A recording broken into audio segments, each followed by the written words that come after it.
پاکستان کی انسانی اور خیر سگالی کوششوں سے سنگاپور کی سمندری حدود میں امریکی تحویل سے رہا ہونے والے 20 ایرانی ملاح وطن واپس پہنچ گئے۔ پاکستان میں ایرانی سفیر رضا امیری مقدم نے سماجی رابطے کی ویب سائٹ پر اپنے پیغام میں آگاہ کیا کہ سنگاپور کی سمندری حدود میں جہاز کی ضبطگی کے باعث ملاح شدید مشکل صورتحال سے دوچار تھے۔ وہ پاکستانی حکومت کی انسانی اور خیر سگالی پر مبنی کاوشوں کو دل سے سراہتے ہیں۔ وزیر اعظم شہباز شریف اور نائب وزیر اعظم اسحاق ڈار کی سفارتی کوششوں کو بھی خراج تحسین پیش کرتے ہیں، جنہوں نے ایرانی ملاحوں کی رہائی کے لیے کوششیں کی۔ یہ ملاح سفارتی کوششوں کے بعد سنگاپور سے اسلام آباد منتقل کیے گئے اور چند گھنٹے قبل اپنے وطن واپس پہنچ گئے۔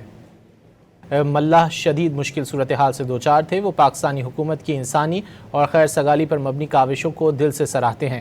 وزیر اعظم شہباز شریف اور نائب وزیر اعظم اسحاق ڈار کی سفارتی کوششوں کو بھی خراج تحسین پیش کرتے ہیں، جنہوں نے ایرانی ملاحوں کی رہائی کے لیے کوششیں کی۔ یہ ملاح سفارتی کوششوں کے بعد سنگاپور سے اسلام آباد منتقل کیے گئے اور چند گھنٹے قبل اپنے وطن واپس پہنچ گئے۔